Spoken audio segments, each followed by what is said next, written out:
Hello, it's JJ DiGeronimo, the president of Tech Savvy Women, and we've had an absolutely awesome track record of fantastic women in STEM, and Melanie Polkosky is no different. She has been in tech for over 13 years. She's worked at IBM and many other organizations, and she is not only an experienced woman in STEM, but she is also a PhD in social cognitive psychology, which she'll share a little bit about later. We have gotten together through Witty, thanks to a close friend, and we are super excited to share her new book, Uncovering Truffles.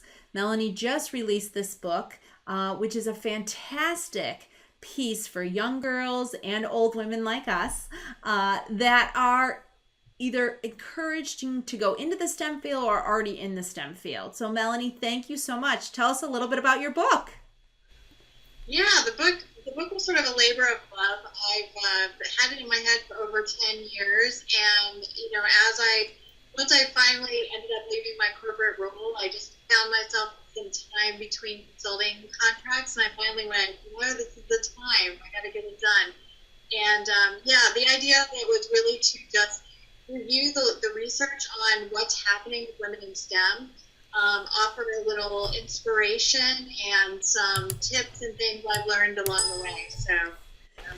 Well, and I love the subtitle, The Scarcity and Value of Women in STEM. So just an absolutely awesome read, and man, it's dense. So when I first got it, and I love it, when I first got it, I was like, wow, so much love, effort, and research have gone into it. So can you share with us a little bit of your findings as it relates to women working in male-dominated fields?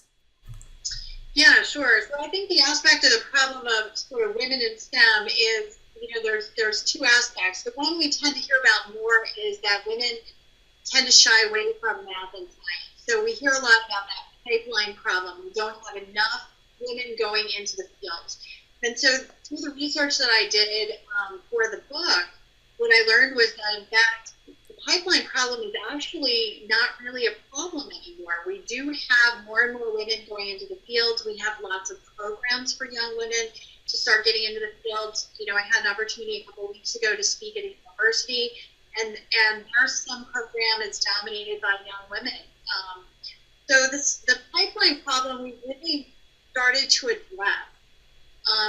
The other aspect of the problem deals with professional women. So once women are already in the field and working, statistic right now is about 52% of women leave STEM by the time they are in their late 30s.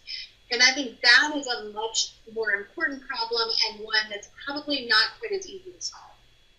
With the work at Tech Savvy, we obviously are working to attract, retain, and grow these experienced women in tech because there aren't a lot of programs around it, and there's a lot of capital and mind share that walk out the door when you lose these women between the ages of 35 and 45. And I think it's a very important problem to solve, and one that has real business benefits. Absolutely, I totally agree with you. Because as soon as women leave, right, all of that knowledge and experience and really the values go with them. What the research says about women's values is that they do value different things. They prioritize things differently than men do. And this is a problem not only for women, they've spent often years getting their education and experience, but it also means that's a problem for the organization too. That prioritization, very often, of customers, of colleagues, all the things that we associate with women, skills in collaboration, communication, clarity, go with them, right? Which puts their organizations at a real disadvantage.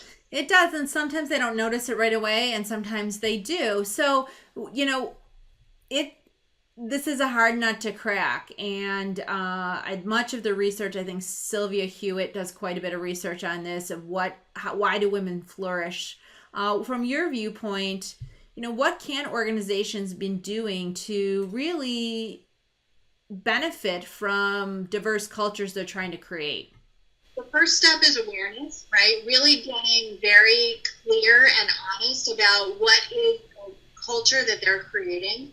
It starts with leadership, and if all of the role models in an organization are talking about the hours they're keeping. They are, hopping on planes at a moment's notice. They're constantly putting out fires, right? That sends a much clearer message than whatever they're verbally saying is important to the organization.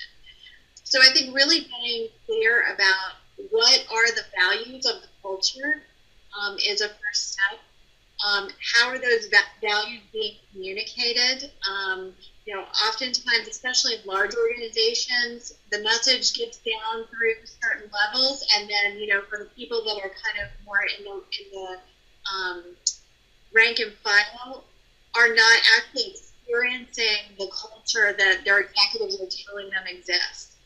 And so understanding where that gap happens and the reasons behind it, and making sure that everyone is on message and really facilitating an inclusive environment is critical. Well, I think this has been fantastic. I hope many people pick up your book, Uncovering Truffles, which has been an awesome addition to my library. I'm very excited to share this with tech-savvy women and many of the women I pass in my travels. So thank you, Melanie, for joining us today. Where can people find you? I'm actually pretty easy to get a hold of. My website is melaniepolkosky.com. You can also email me at melanie@melaniepolkosky.com.